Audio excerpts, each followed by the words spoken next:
तो देखिए, जो बिजली संकट अब ये समझना बहुत जरूरी है कि आखिर वजह क्या है। बिजली के लिए जो हाहाकार मचा हुआ, इसके लिए जिम्मेदार कौन है, तो इसको आप जरा समझिए। बिजली के लिए हाहाकार कौन जिम्मेदार? गर्मी बढ़ने से बिजली की डिमांड की जो बढ़ोतरी है वो देखी गई है, लेकिन सप्लाई कम है। ये एक वजह है जो निकलकर सामने आ रही, क्योंकि जून की जो तपिश है, मई जून की तपिश वो अप्रैल में ही महसूस की गई। कोयले की कमी से पावर प्लांट्स में बिजली उत्पादन कम हुआ, कोयले का जो स्टॉक है वो कम हुआ, और यह भी एक बहुत बड़ी वजह है। पावर प्लांट्स के पास 9 सालों में सबसे कम कोयले का भंडार है इस वक्त, यह स्थिति है। और इसको लेकर तो कई जहां पर विपक्ष की सरकारें बोल रहे हैं कि जो केंद्र है उसकी तरफ से आपूर्ति इतनी नहीं की जा रही जितनी मांग है। इस बीच कोयले वाले प्लांट से देश में 70% बिजली का उत्पादन होता है। जैसा पुनीत भी हमारे संवाददाता बता रहे, सबसे जो निर्भरता है वो हमारी कोयले पर है। देश में कोयले का 80% उत्पादन कोल इंडिया करता है। तो आपको पूरी सिचुएशन हम आप इस वक्त समझा रहे हैं। कोल इंडिया की रोजाना कोयला सप्लाई 16.4 लाख टन है। जो अभी की रोजाना मौजूदा सप्लाई है वो है 16.4 लाख टन, लेकिन यह बताया जा रहा है कि जितनी चाहिए, जितनी आपूर्ति होनी चाहिए उस हिसाब से नहीं हो रहा। आप देखिए क्या होना चाहिए। प्रतिदिन कोयले की मांग 22 लाख टन तक पहुंची हुई है, यानी आप समझिए 16 लाख टन के आसपास है, लेकिन कितनी कमी? करीब 5 लाख टन का अंतर है।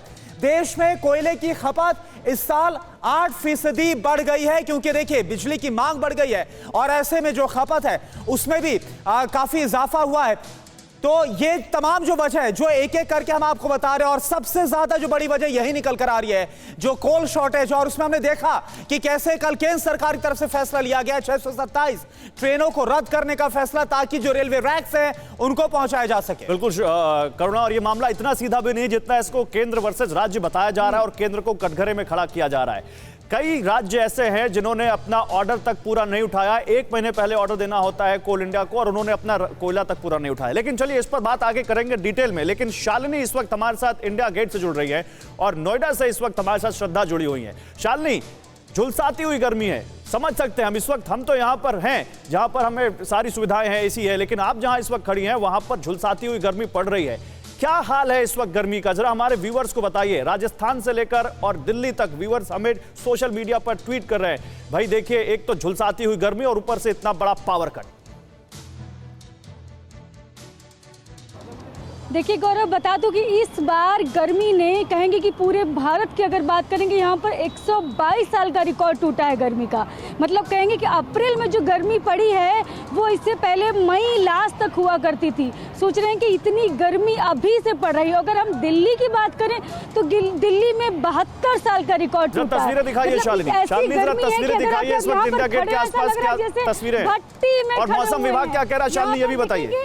यहाँ पर सामान्य तौर पर टूरिस्ट, आपको बता दें कि यहाँ पर सामान्य तौर पर टूरिस्ट बहुत आते हैं, लेकिन आप देखेंगे एकदम सुनसान आपको दिख रहा होगा। बहुत कम लोग यहाँ पर पहुँच रहे हैं कि गर्मी इतनी ज़्यादा है। इतनी गर्मी में यहाँ पर आना घूमना लोगों के लिए बहुत मुश्किल हो रहा है। मतलब कि गर्मी में इस वक्त घूमना बीमार होने जैसी स्थिति है। इसलिए मौसम विभाग ने पहले से ही ऑरेंज अलर्ट जारी कर रखा है। उसने कहा कि गर्मी है बहुत ज़्यादा पड़ रही है, इसलिए कम से कम बाहर निकले, क्योंकि 122 साल का रिकॉर्ड टूटा है।